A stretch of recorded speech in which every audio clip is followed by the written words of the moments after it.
Wow, I did the same thing. Wow, the same thing happened to me. Wow, he sold underground newspapers for a quarter. Wow, so did I.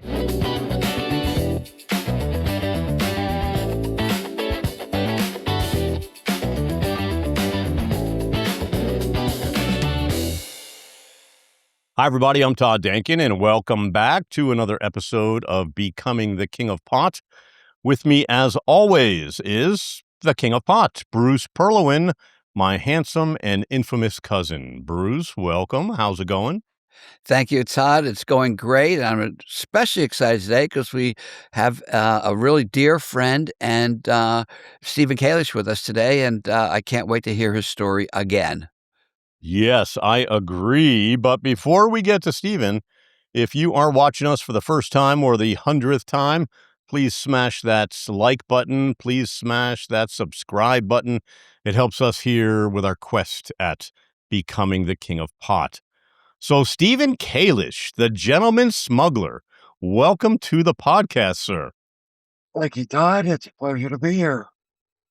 Yeah, we are happy to have you here because you, sir, as you know, not only are you an author, but you're a former marijuana smuggler, one of the largest guys to smuggle marijuana into the United States in history. So we're excited to hear some of those stories today. We appreciate you joining us. And where are you joining us from today? Today I'm in Austin, Texas, visiting Nice, family nice. and friends. Awesome, awesome. So, Steven, we want to start at the beginning. Where'd you grow up, and how'd you first get introduced to this fabulous plant? Well, I was born in Houston, Texas. Started smoking pot when I was probably early 15, um, 1968, I believe it was. And one of my friends had brought over a matchbox that sold for $5 at the time. And Boy, we, those were the days, huh? yeah, yeah, and we got really high. And I marked an X on my garage wall just to memorialize the first time I got high. And I thought, well, maybe I could sell some pot. I mean, I was still in by 15, I was still in middle school, Hmm. ninth ninth grade, I think it was, or grade ninth. And really wasn't familiar with the whole drug scene. And I remember my friend and I had bought some parsley and catnip and Prince Albert cans and tried to put some seeds in it, and actually sold a couple of Prince Albert tins for $20, and not knowing that the people buying it were much more savvy. And you know, Yeah, 8 o'clock at night, some older guy comes knocking at my parents' door. My dad answers the door, calls me to the front door, and says, "There's somebody over here who wants to see you." And he hands me the Prince Albert candy. He goes, "Look, just give me about $20 back," which I did. But that was my first introduction to, that's funny. And you guys thought, hey, we're gonna fool everybody because well, nobody's gonna know it's oregano, right? you know, a lot of kids didn't. A lot of my younger friends didn't. They were telling me how high they got, but a lot of similarities between Bruce and I occur in our sophomore years in high school, I believe. Yeah, Um, I had a newspaper route in Houston, Texas, and I was constantly reading the news as I was rolling newspapers, and the yeah, Vietnam War was going on, and I became very anti-war. And my father was right-wing Republican, and I had definitely transitioned to a liberal left-wing position towards the war and various other policies of the Republican administration yeah, at the time. I believe in civil rights. I've written an essay about Martin Luther King Jr. when I was in middle school, and as well as the Panama Canal, which came back to it. Was a fond memory when I was sitting in Panama watching ships transit through the canal. But Right. I organized my first day of high school. We were all suspended. There were 300 of us suspended from Westbury High for our hair actually being over our ears. And the girls were suspended Wow. for having skirts that were above their knees. So I That's was pretty like, hardcore. Yeah, that's pretty hardcore, rules, for high school. I guess this it is was a, what year? Late '60s? yes, it was. It was strict at the time. And so we organized a protest. And a couple of hundred of us went down to Houston City Council, downtown Houston. There's actually pictures in my book of me trying to keep the protesters calm. And they changed the dress code the next day, literally, and let us all back into school. And we could grow our hair as long as we wanted, and girls could wear mini skirts. And so that was the first similarity because Bruce had done something similar when he was going to school. Yeah. Yeah, I organized a sit-in at Norland Senior High because same thing, the skirts, the long hair, and something about jeans. I don't know if the girls couldn't wear jeans or the guys couldn't wear jeans, and the dress code. And we all sat down there. What can you do? You had the whole everybody, I would say 80% of the students sitting down in the thing. So that's another similarity. And as it's hysterical because as I read the book, the last gentleman smuggler, I'm underlining all these things. I go, wow, I did the same thing. Wow, the same thing happened to me. Wow, he sold underground newspapers for a quarter. Wow, so did I. Wow, he made his first $1,000 and changed careers into smuggling marijuana. Wow, so did I. It's uncanny, the similarities. Now, he got way, way bigger than me and started smuggling a little bit earlier than I did. And then later we met in prison, we'll talk about that in the next episode. But Yeah. anyways, the similarities are amazing. It blew my mind. Yeah, and you were growing up in, Texas, so, a very conservative red state, right? So, Not at the how were time. you not at the time, no? It was a blue state when I was growing up.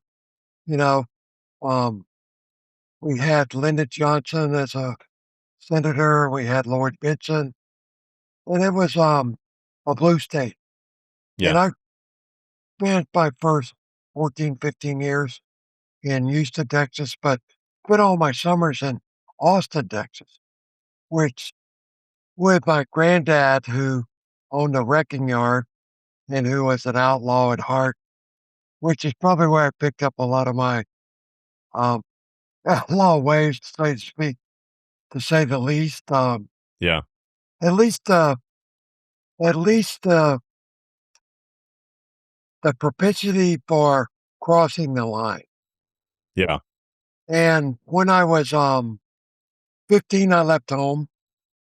My father was an alcoholic, mother was an alcoholic, and not to speak harshly of them, but in the 1950s, in the early 60s, our parents were not aware of the harm that alcohol and cigarettes would do.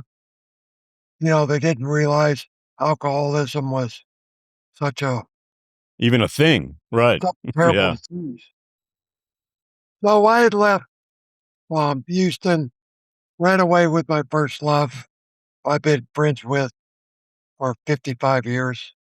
wow, Actually, her birthday was yesterday, and I spent an hour and a half on the phone with her. We ran away to Austin, and Austin was the scene in Texas at the time. Music, drugs, just about everything, and yeah, still is, not so much drugs. Well, I don't know. I mean, I don't live here anymore. I live in right, Hawaii, so it's just totally different. Austin changed quite a bit, but still the music capital. yeah, But I got to Austin, and one we would spend a lot of time at the free concerts at Joker Park, which is a 150, 200-year-old park in Austin, Texas. And on a Sunday afternoon, I got a group of kids. When I say kids, we were 15, 16 years old. Well, I Right. mean, we were young. You Sure. know, I hadn't even graduated high school yet. But I wanted to organize a march on the Texas state capitol. And I thought, nobody had ever done it. There was a protest about uh individual named Leotis Johnson, who was spending 30 years in prison for giving two joints to an undercover agent, and we thought it was an unfair sentence. Yeah. So we organized a march, bought some poster boards and markers, and wrote up signs, legalize marijuana and LSD brings you closer to God. I mean, pretty silly stuff. And marched into the Texas Capitol, sat down in the rotunda in August of 1968. While I did this, I met a lot of senators and representatives and lieutenant governor, and they said this was not the way you change laws in the state of Texas. You need to sit down with us. We need to bring them before a committee. And I said, okay, tell me how we do that. They said, well, make appointments with our offices and we'll sit down with you. So I spent the next 2 weeks building up this whole movement, lower the criminal penalties for possession of marijuana. Got a lot of UT law students involved, and we organized a debate on the steps of the Texas Capitol for late August 1969. And I met with Lieutenant Governor Ben Barnes, who was a Democrat, several senators, scored a pound of pot for a congressman from the Houston, Texas area, and really enjoyed myself and had a great debate, which is all in the archives.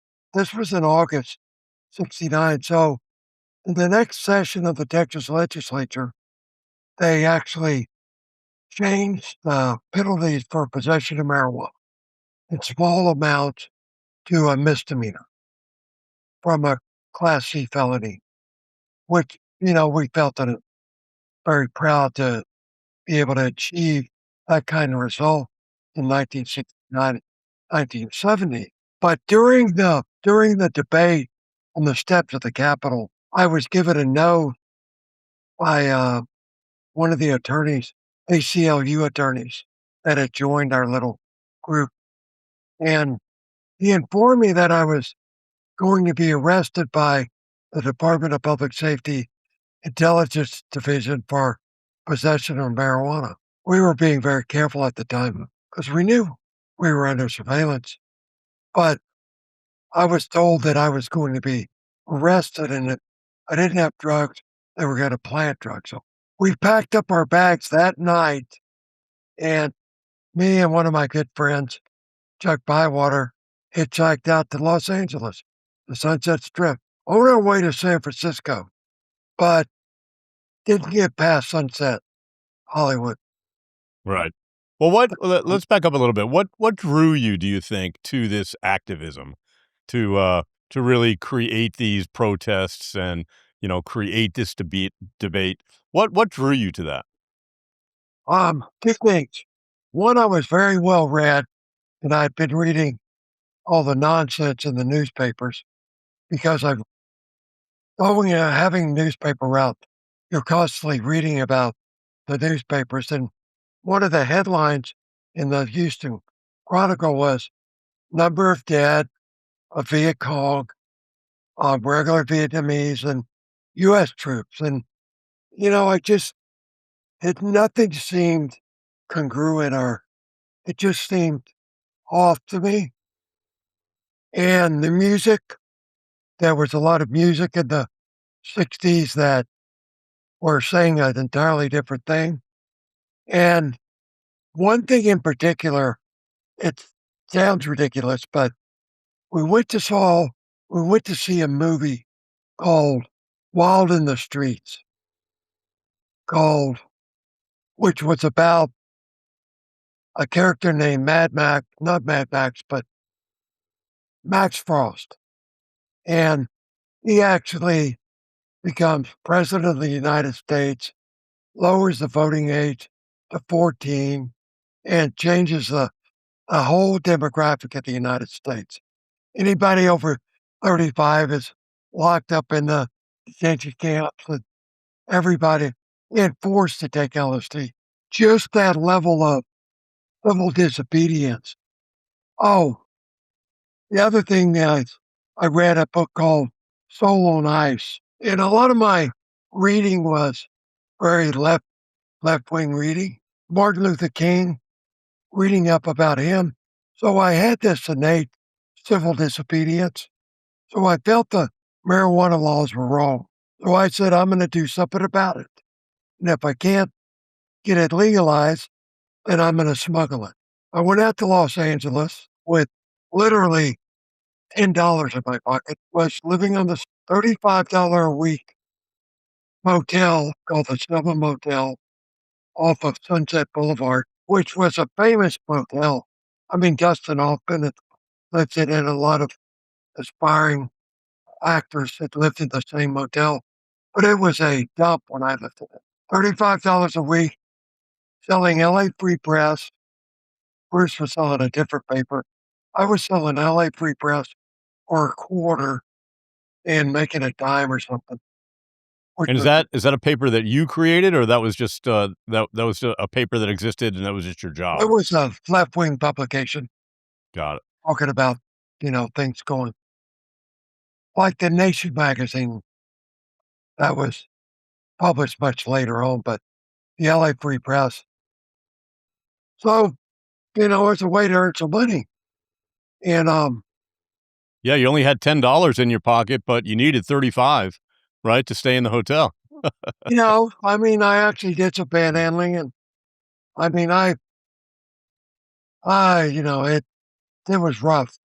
And so I go back to the motel one night after scoring some orange sunshine on the strip, and I take about 5 doses back to the.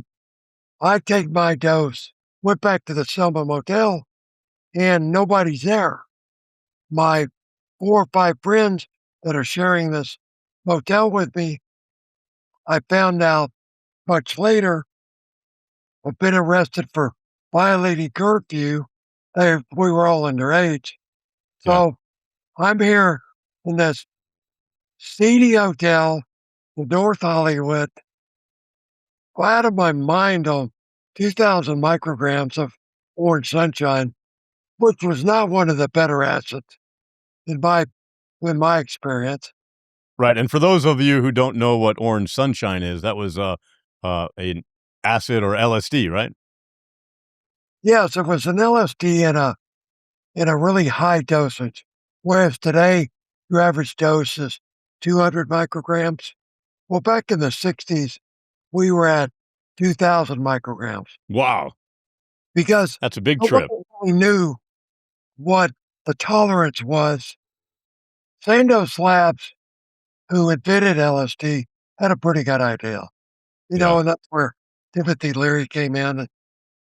Um, but anyway, so I'm on this heavy orange sunshine trip, trying to make it back to the motel, and I'm walking towards the motel, and LA County sheriffs drive by me and hit their siren, and of course that freaked me out. So I go up to the room, nobody's there. We've been robbed, by the way. So all the drawers are pulled out, all my clothes are gone. I have no shoes, no money. So I climb up to the roof of the Selma Motel and spend the night with it, or try to spend the night sleeping on some dirty mattress. Got up the next morning and, woke up the next morning and said, okay, this is it. I'm not doing this anymore. I'm going to figure out a way on how to move forward. And I met a girl on the strip, one of the Valley Girls, which was a thing for the Valley Girls to come in on the weekends to hang out on Sunset Strip and meet boys. So I proposed to her,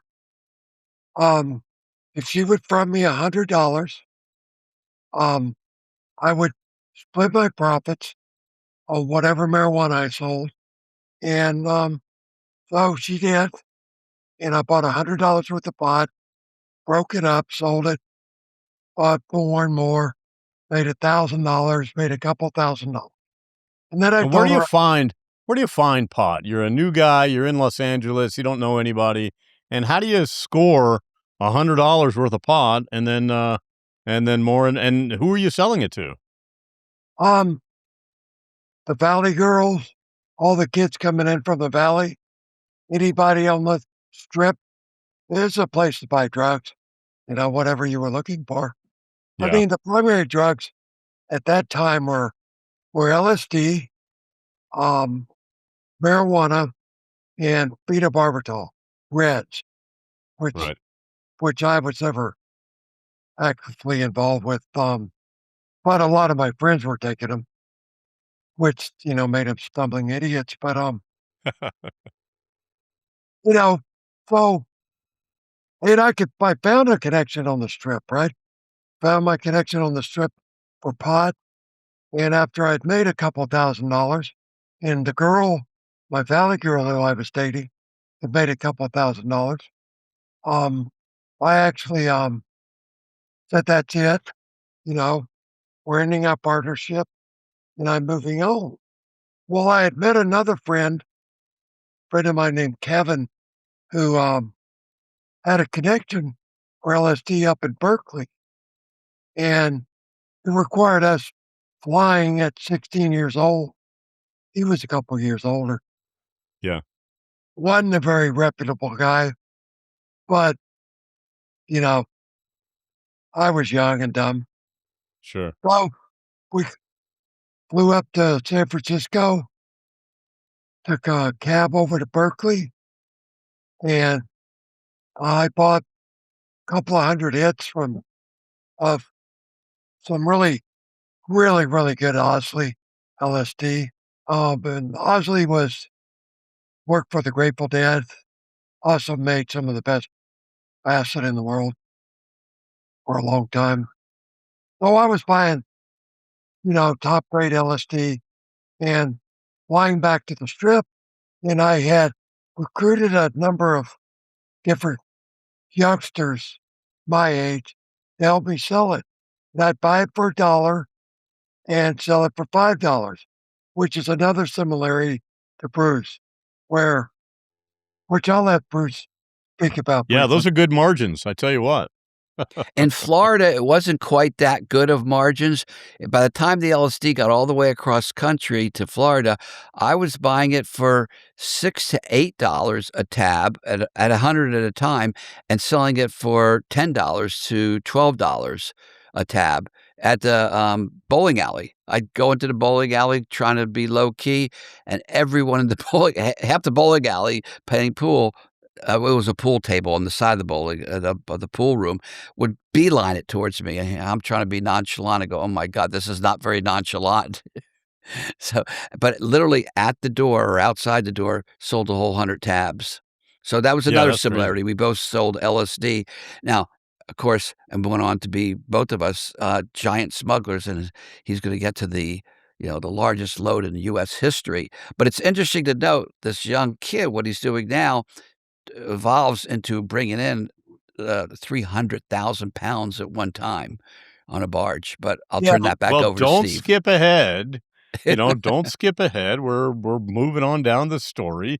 So you're Yeah. selling acid on the Sunset Strip, and you're flying up to Berkeley to get it.